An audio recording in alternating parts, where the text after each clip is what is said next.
ओम नमो भगवते वासुदेवाय। ओम नमो भगवते वासुदेवाय। ओम नमो भगवते वासुदेवाय। नारायणं नमस्कृत्यं नरं चैव नरोत्तमं देवीं सरस्वतीं व्यासं ततो जयमुदीरये। नष्टप्रायेषु अभद्रेषु नित्यं भागवतः सेवया Bhagwati उत्तमश्लोके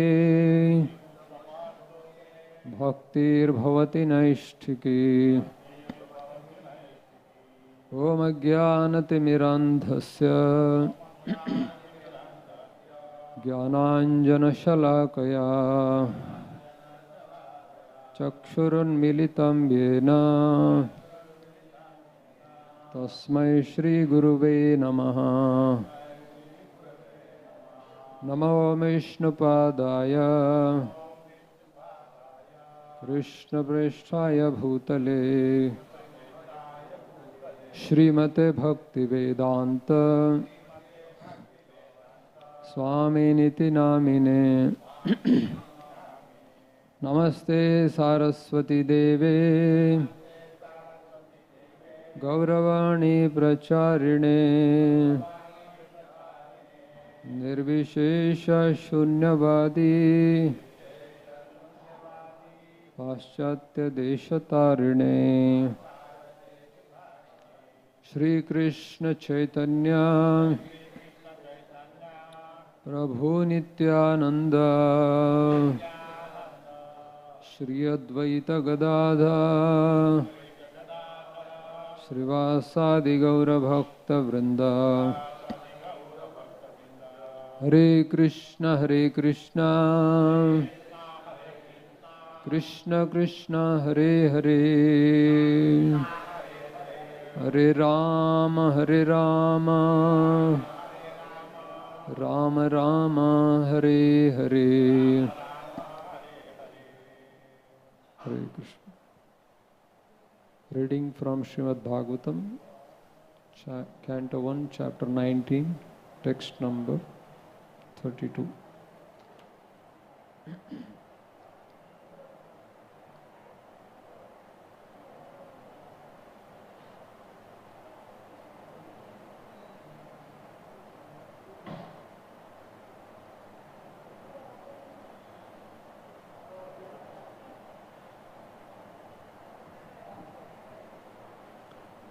परीक्षिदुवाच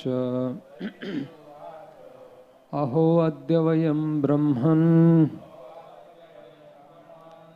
सत्स्यव्याक्षत्रबान्धवा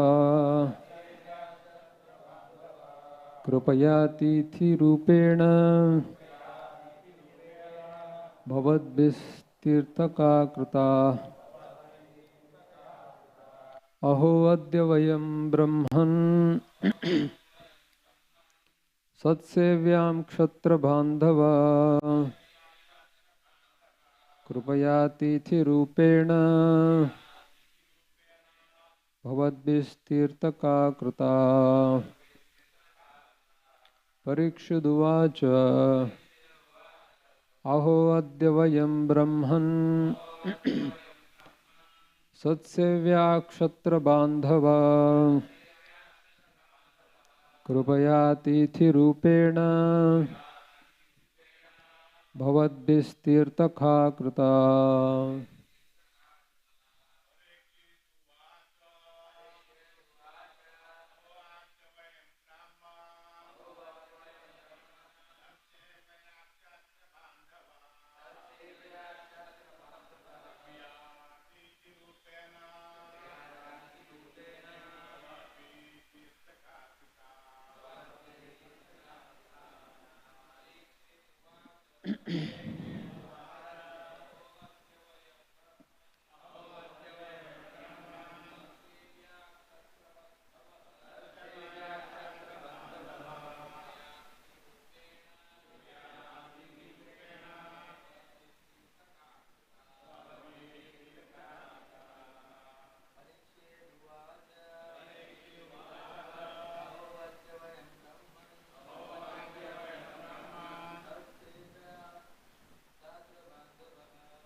Matajis.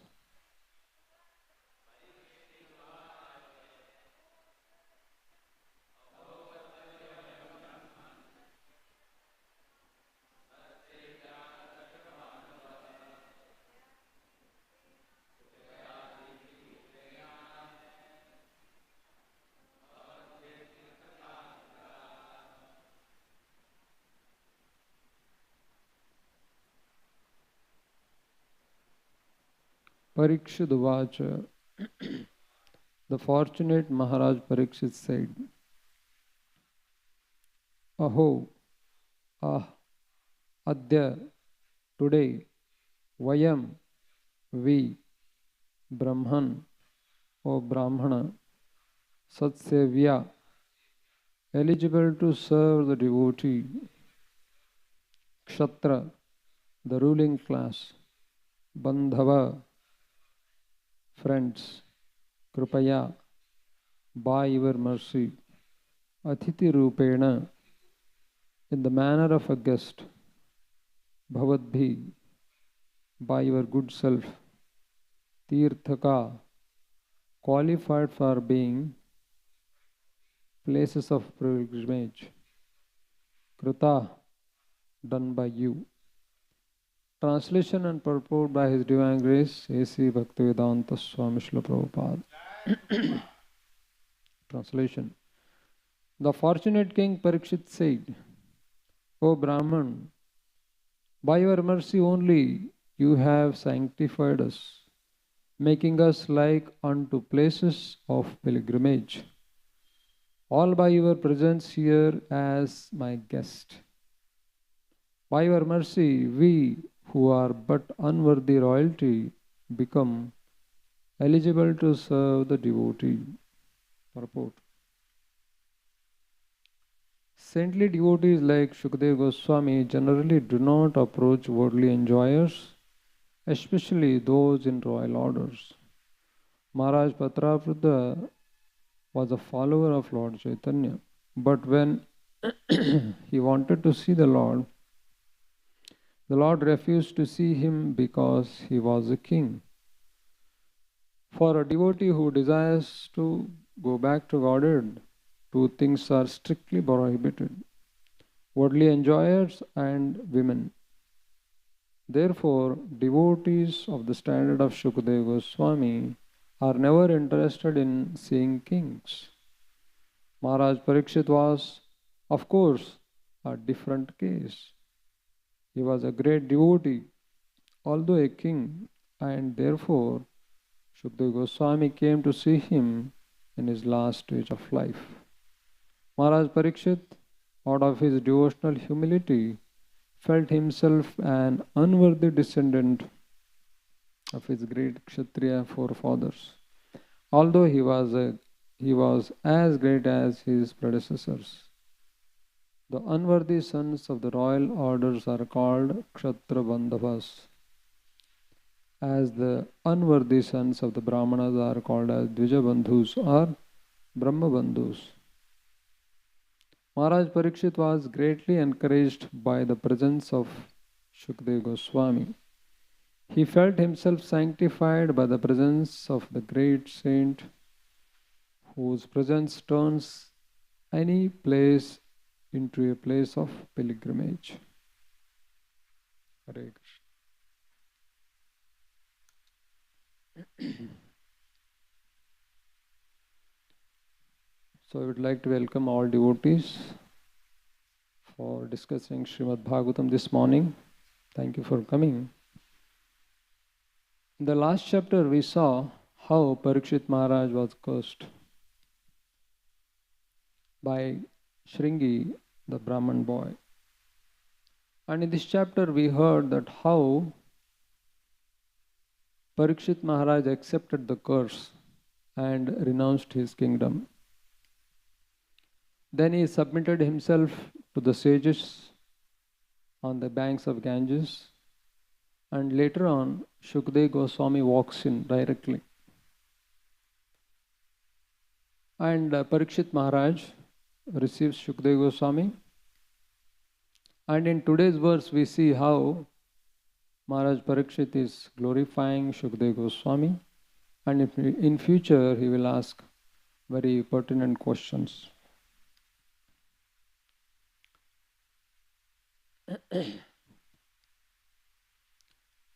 Now we have been hearing about Parikshit Maharaj since it's almost like 6 months now.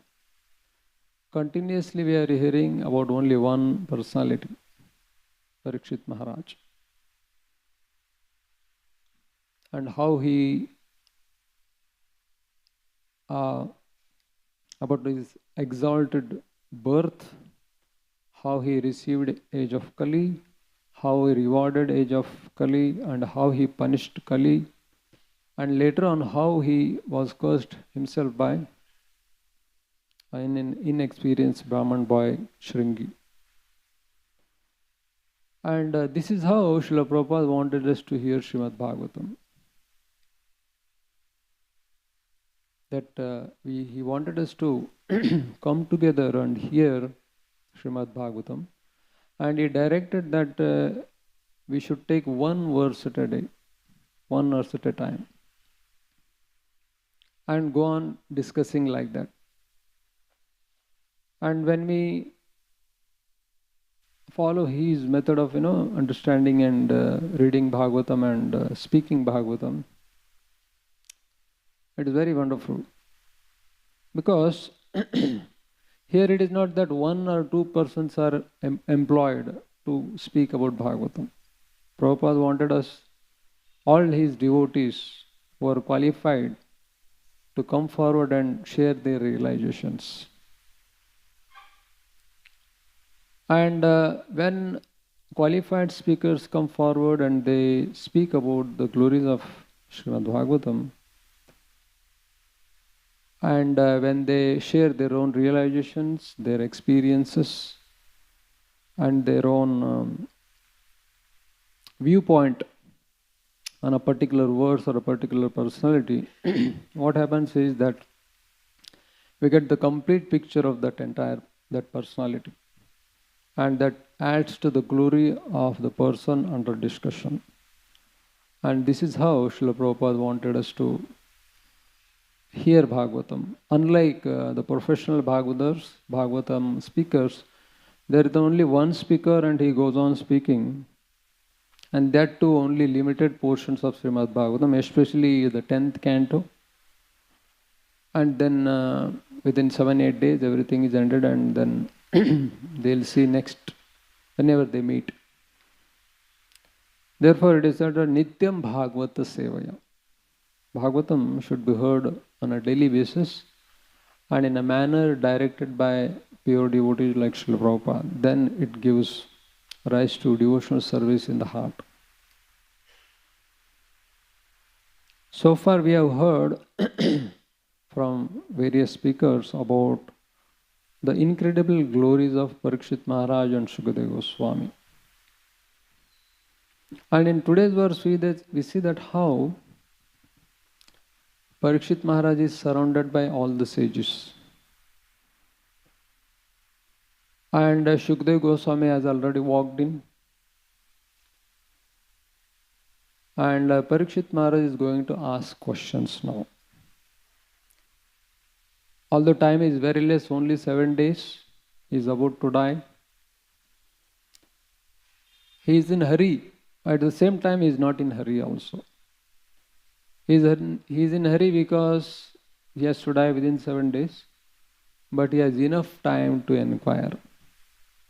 And before he speaks anything, he glorifies Shukadeva Goswami with choice poetries, and continuously for 5 times, with 5 verses, he glorifies Shukadeva Goswami.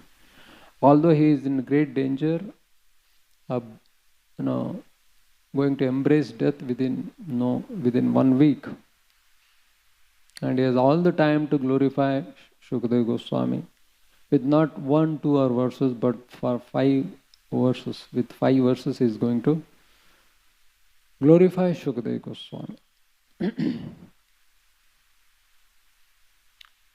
And today's verse is also one of the glorifications of Shukadeva Goswami.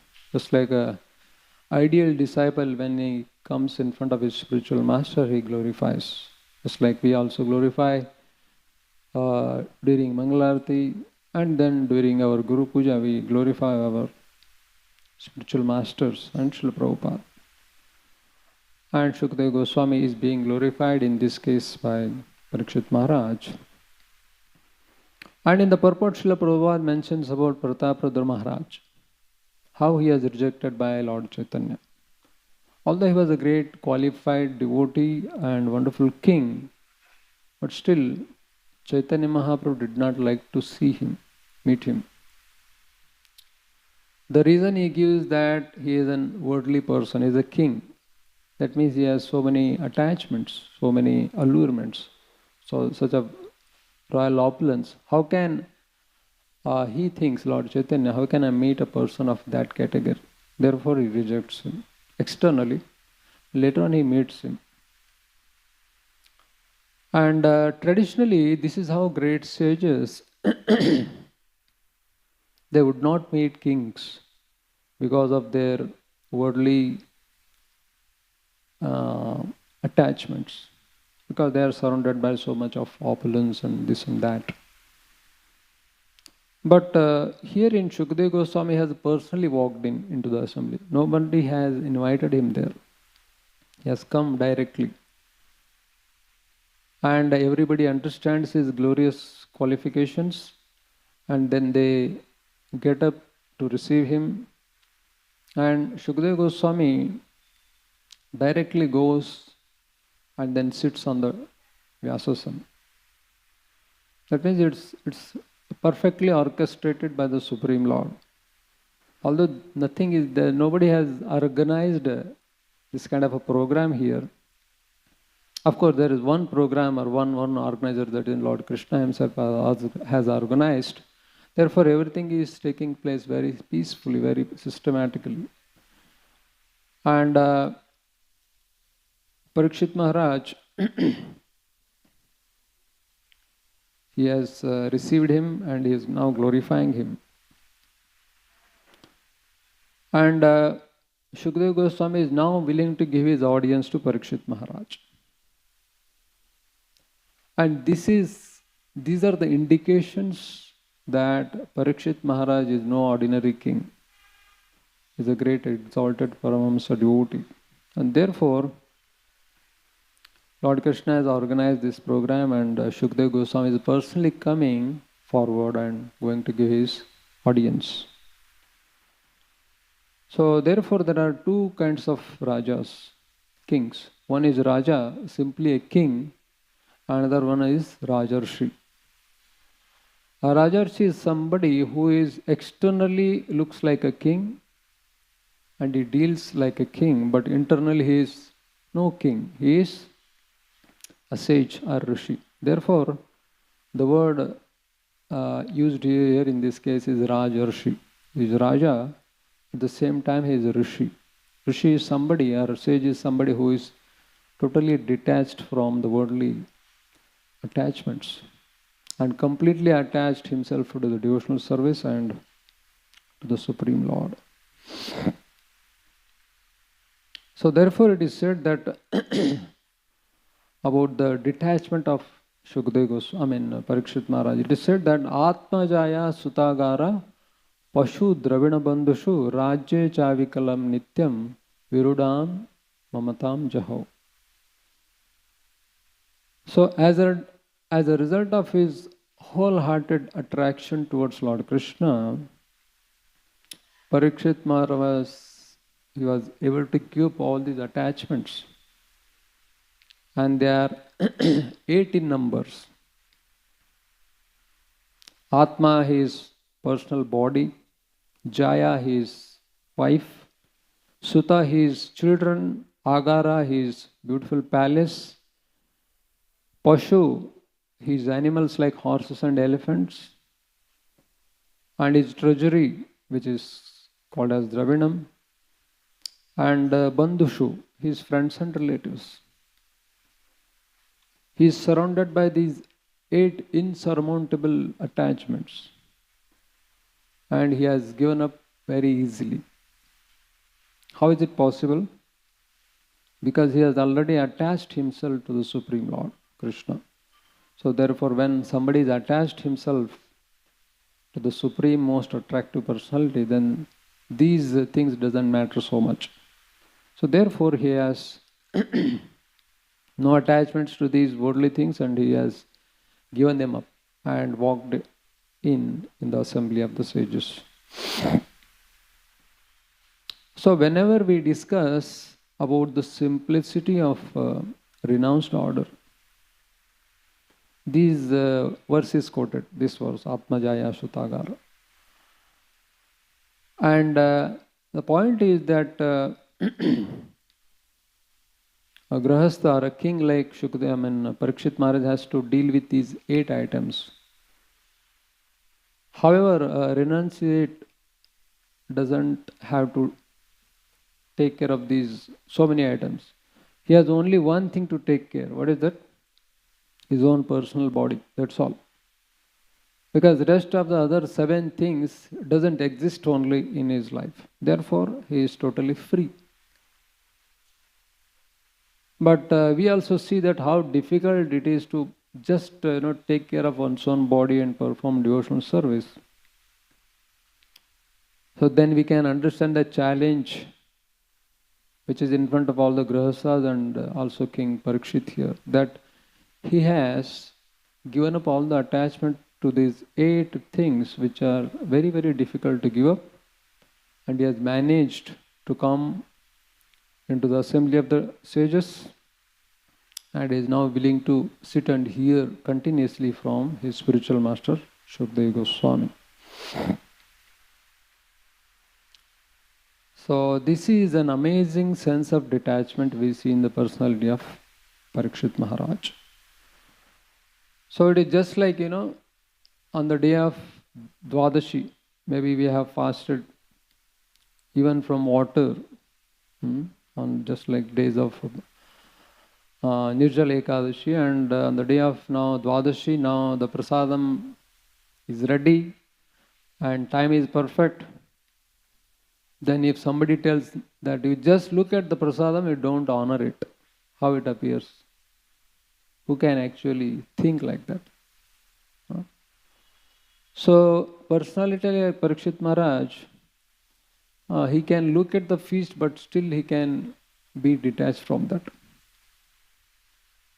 That's what exactly is happening in his life, that he has so many things which are so attractive, he's willing to give them up at the prime youth of his life.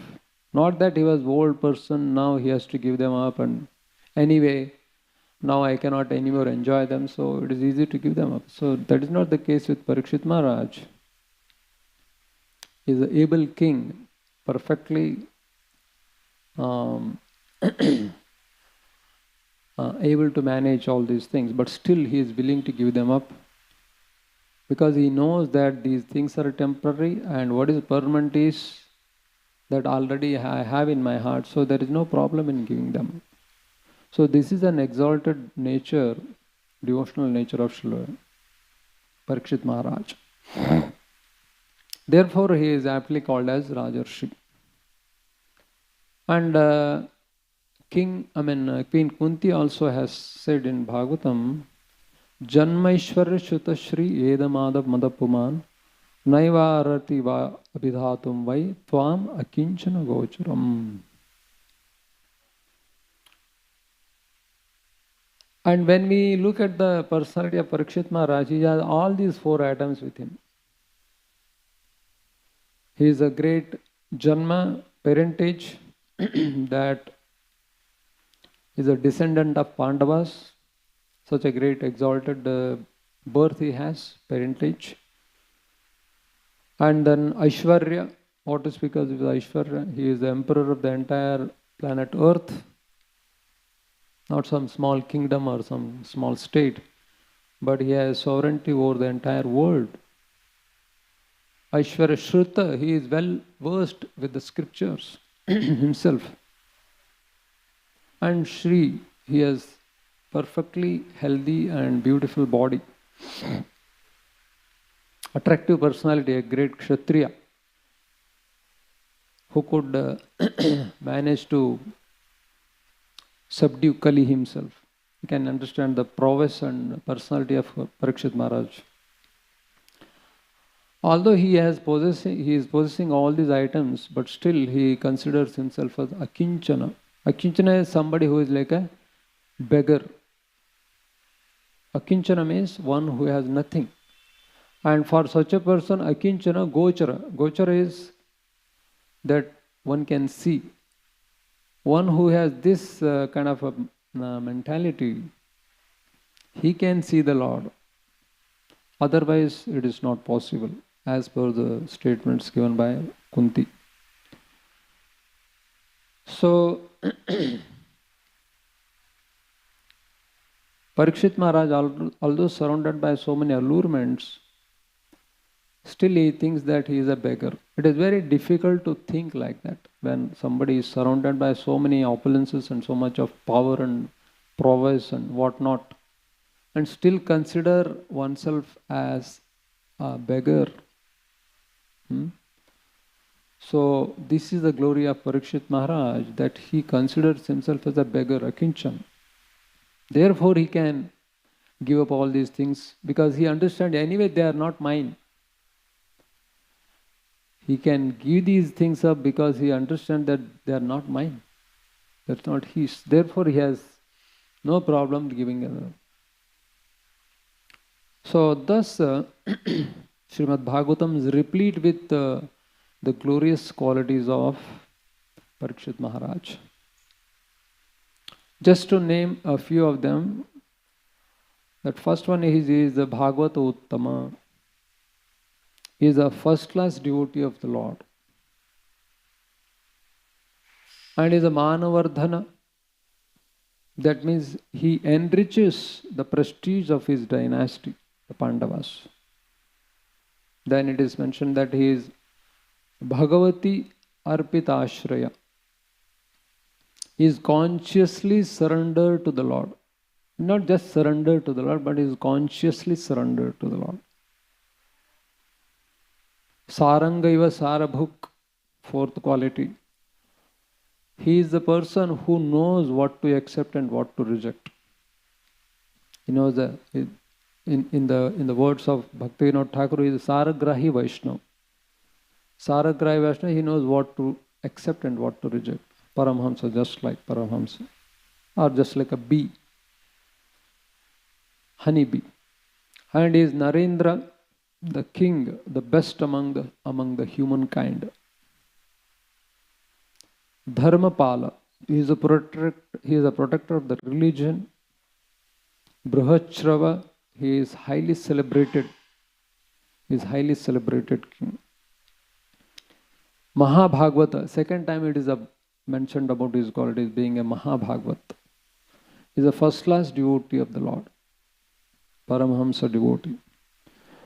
And Rajarshi, he is a saint among the royal order. Hayamedhayat, he is a great performer of many horse sacrifices.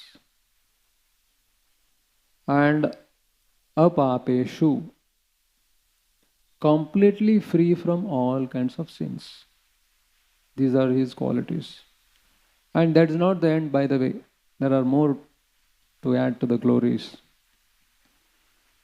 He is known as Vishnu Rata because he has been saved by the death by Lord Vishnu or Krishna himself in the womb of his mother. He is also known as Bharata, the great descendant of Maharaj Bharat. He is Parikshit, of course, his name itself is Parikshit, because he always searched for the Supreme Lord. As soon as he came out of the womb, because he had seen the form of the Lord within his own mother's womb, so he was searching for the Lord. Parikshit. Veera is a great fighter because he could withstand the unbearable heat of Brahmastra when he was a child within his mother's womb. That was a great Kshatriya quality. Therefore, he is known as Veera. Rukan Rishu is a tiger among the men. So that means he could take care of all his citizens very nicely. any distractions, any disturbances, he could easily ward them off. Therefore, he is called as Nrukar. Being true to his promise, and in this case, he is compared to none other than Lord Ram himself. That is the quality of, if somebody is compared to Lord Ram and Krishna, we hardly see such personalities being compared to the Supreme Lord himself. But here he is compared to Lord Ram himself because of his being true to his promises. Whatever he promised, he fulfilled them. Just like Lord promised his promises. And is as munificent as Lord Shiva himself. Shiva is called as Asutosh. Anybody goes to Lord Shiva and worships him, they get their desires fulfilled because he is Asutosh, most munificent. And on top of that, he is as good as Lord Krishna by following in his footsteps. So he is compared to Lord Shiva, Lord Ram and Lord Krishna and also Yudhishthir Maharaj. I mean, this is like a height of glorification, isn't it? That somebody is of course, no living entity can become equal to God, Krishna, Ram and Shiva, but he is compared. That means the qualities of Parikshit Maharaj are so much evident that he can be compared only with these great personalities, not than ordinary people. Such are the unparalleled Vaishnava qualities of Parikshit Maharaj. And this Parikshit Maharaj, how is it possible for him to do such a mistake of putting a dead snake around the around Shamik Rishi? How is it possible? So this is just an indication that Lord Krishna is personally taking the charge here. The other day, our dear Gopinath Prabhu has given his Bhagavatam class. He mentioned, he was quoting Radha Prabhu, and he was mentioning that how Radha Prabhu was mentioning about Lord Krishna, how he uses devotees in his pastimes so that he can deliver proper lessons. So Lord Krishna used Lord Shiva to teach us particular lessons. We know all those lessons. And he has used Bhishma Dev himself to teach us particular lessons, certain lessons. And he has used Chitraketu Maharaj to draw some important lessons. And he has used Indradyumna Maharaj to draw certain lessons. And now Lord Krishna is using his pure devotee Parikshit Maharaj to teach us very, very important lessons. Because he chooses his pure devotees, because pure devotees are fully surrendered. They don't have if and but problems. How is it possible? How can you expect me to do this? Because any other ordinary person, if Krishna goes and asks him, can you do this for me? So we have a ifs and buts. But these problems are not there with pure devotees. So therefore Lord Krishna chooses such great souls who are fully surrendered. And day before our Vishwarup Prabhu was giving class, Bhagavatam class, he was mentioning about, because he himself is a great actor, he takes part in dramas. He was mentioning that in dramas, the devotees, our own devotees, they prefer to play the parts of glorious personalities, like Lord Ram, Lord Lakshman. Not so much of Ravana, Kamsa, Duryodhan, because they are negative roles. So we cannot hire an outsider to play Ravana, Kumbhakarna and Kamsa. Our devotees only have to play these parts also, isn't it? We cannot hire outsiders. But devotees are reluctant to play these parts. Because how can I play the part of Ravana and Kamsa like that? Because in one sense the devotees are very, careful about their how they look like, how they are seen by others. So in one sense they are not fully surrendered, to say it simply. They are not surrendered to the director. But anyway, they later on they may surrender and they play the part. But here we see Parikshit Maharaj is chosen by Lord Krishna to play a particular role, wherein he is treated like a very unjustly. And for a Kshatriya, his mentality is that I would like to die in battlefield. No Kshatriya will die outside of the battlefield, isn't it? Because Kshatriya he has that spirit, fighting spirit. If I have to die, then where should I die? Of course, battlefield. Not in a place other than battlefield. But here we see this great personality who has managed to subdue Kali and is the emperor of the entire world. And now at the time if his death has come, and where he has to die? Not in battlefield, not within a glorious war, but in a very humiliating way, that he has been cursed by a Brahmana boy to die in 7 days, and he has to sit and just wait for his death. In one sense it is very humiliating, but he is willing to undergo that. And what about his prowess? It is also explained over there. Tiraskrita vipralabdha shapta kshipta hata api nasya tat pratikurvanti tad bhakta prabhavopi saha. This is a glorious quality, one more quality of Parikshit Maharaj. That a devotees like Parikshit Maharaj, even if they are tiraskrita, they are defamed, they are cheated, they are cursed, neglected, even killed, they are willing to accept it as it is. They will not retaliate. And when they are prabhavopi saha, when they can actually overcome, they can actually take care of the situation themselves. Even in such cases, they will never retaliate. That means he could easily overcome his own curse, this curse given by his, say, Brahman boy. He could curse him back. That was the prowess. And he could have easily gotten away with this problem.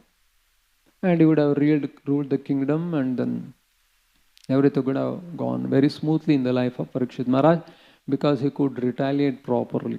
He could have taught the lessons to this Shringi, but he did not do so.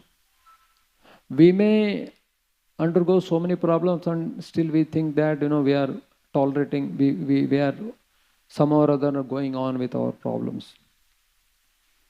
That may be because we may not have the prowess to overcome them. We may not have the ability or the power to overcome them. But in the case of Parikshit Maharaj, it's not like that. He has the power. He could easily taken care the situation himself, but still he did not. And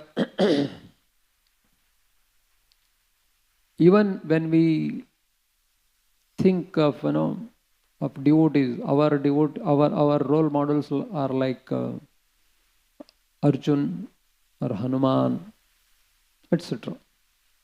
We may not like the roles of Jatayu, isn't it? Because Jatayu, he fought for Lord Ram, but at the end he was perished externally. And Gajendra, he was, or Indradumna Maharaj in this case, or Chitraketu. Because we don't know how the Lord will choose us and what he wants us to undergo. We don't know. But if one is really surrendered, then he will accept it. Because Lord, if I have to undergo these situations, we hear this karma principles. Very soon when we come to Krishna consciousness, we undergo this Gita course and we learn in our initial days only how karma principles is very, very important and nobody can overcome. But still we often forget this very basic principle of we are governed by our previous karmas. And that doesn't mean that here Parikshit Maharaj also had some bad karma, therefore he had to undergo all these things. We already understood all these qualities, that he is apapeshu. He doesn't have a single tinge of any karmic reaction. And then still he is undergoing these problems. That is a clear-cut indication that he has been chosen. He is the chosen one by Lord Krishna and he is undergoing these problems. And his Prabhuopi Saha, he can easily overcome these problems, but yet he is not uttering a single word and is quietly sitting before his spiritual master and hearing Srimad Bhagavatam. And these are the qualities we can emulate. Of course, it's great tall order, but there is no other way but to follow these great personalities. Therefore, it is said that great souls are not defined by their mistakes. They are refined by their mistakes. And sincere repentance of a sadhaka gives rise to the intensity in his devotional service. That repentance, then that can give rise to pure devotional service. So therefore, sometimes it is our mistakes, they help us to advance more than our achievements in devotional service. So thus sometimes it may be very necessary in our life that we do some mistakes, we commit some mistakes. And then we will be introduced to ourselves. Who are we? Because our achievements create a big picture for the world. There will be so many likes and so many shares, but they will never introduce ourselves to ourselves. It is our mistakes, it's our slips, it's our failures. They can introduce ourselves to us. And then we understand that where we are and where to proceed. So failure is just to show that where we are presently. It is not that where we have to be. It shows that where we are at present. If I have failed in something, then that is an indication where I am present, where I am at present. But that's not the place I have to be there for eternally. So therefore, at least we should thank Krishna for revealing our mistakes and our actual position. And then if there is a map, when we see a map, we see this is where we are, isn't it? And that is not where we have to be there eternally. No, that is a place of origin and now we have to start from there. So therefore the journey is not suspended. The journey of self-discovery continues forever. And in today's verse, Parikshit Maharaj feels himself a Kshatriya Bandhava. Prabhupada, the word to word, he explains very nicely. Kshatriya Bandhava is somebody who has taken birth in a family of royal order, but is not a real Kshatriya. That is to say that like a coward. He has only taken birth in a Kshatriya family, but he is no more a Kshatriya. He is just like an ordinary coward. And Parikshit Maharaj is identifying himself as Kshatriya Bandhava. That means he is a coward. And this is he is saying after he has subdued Kali, he has managed to curb him and punish him for his misdoings. And he is still considering himself as an ordinary person. And he also mentions that he to Shukdev Goswami is telling that you are like a great place of pilgrimage. And he is saying that by your association you have made me place of pilgrimage. So we know that Lord Vishnu, when he came as Vaman Dev, from his lotus feet, who emanated? Mother Ganga, isn't it? So Mother Ganga, the great river, she emanates from the lotus feet of Lord Vishnu. That is her exalted. And thus she can purify the entire world, 3 planetary systems. And here, Parikshit Maharaj himself is saying that you have made me a place of pilgrimage. That's very interesting revelation. And any place of pilgrimage, it becomes, over a period of time contaminated because of the sinners coming there and doing their things and taking bath. So even Mother Ganga, she also feels that how is it possible to bear these sins. So therefore she has been given a benediction that, okay, whenever any pure devotees come to your place and take darshan, take bathing in your rivers, then you become purified. So here is a Parikshit Maharaj. He is telling that because of your association that you have made me a place of pilgrimage. That means now he is as good as Mother Ganga and is sitting on the banks of Ganga. And who can produce Ganga like river? Only Lord Vishnu, isn't it? So that means he is understanding the power of his spiritual master, Shukdev Goswami, that by his association you have made me a place of pilgrimage. That means he has made himself like a mother river Ganga. So in this regard,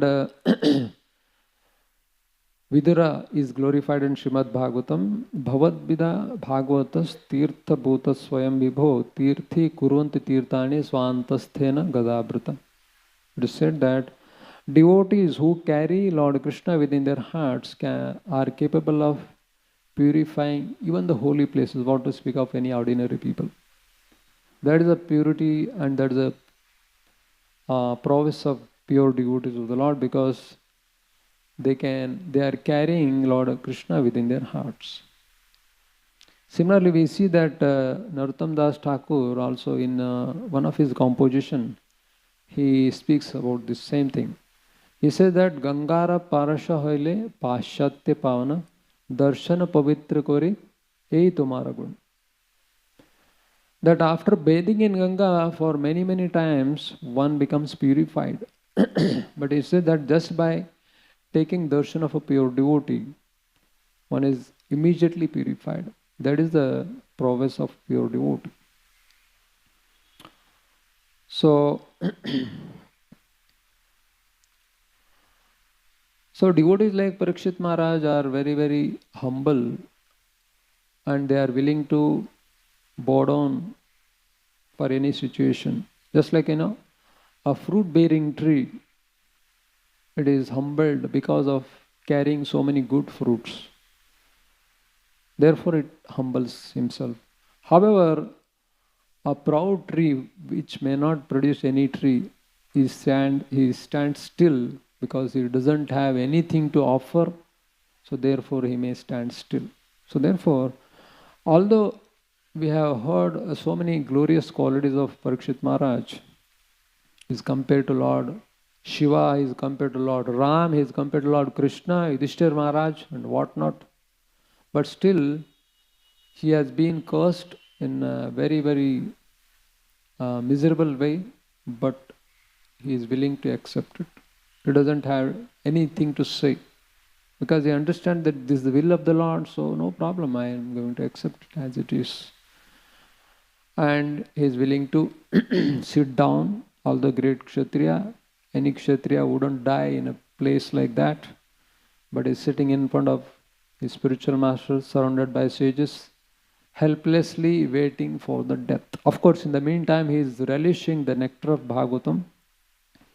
That is the glorious aspect of his spiritual personality. Although he is waiting for death, apparently, but he is not doing that thing alone, but he is drinking the glories of Srimad Bhagavatam, glories of Krishna, and by whom? A personality none other than Shukadeva Goswami. So, this is how Srila Parikshit Maharaj handled reversals in his life. Because all of us, we may have to also handle reversals. They will inevitably come in one's life. So, these are our role models. This is whom we can emulate. And however and whichever quantity or quality we can follow and also face the reversals in our lives. So what he did, he first of all, he did not retaliate. He accepted it, although he was powerful enough to take care of the situation. So it is, for us it is very easy to accept the reality because we don't have any power to actually overcome the situation. And he accepted the curse as it is, and then he detached himself from all the royal opulence and royal palace. But most importantly, he attached himself to the Lord and his glories. And he sat in front of his spiritual master and continuously heard from him for 7 continuous days and nights. And thus he achieved his perfection. So,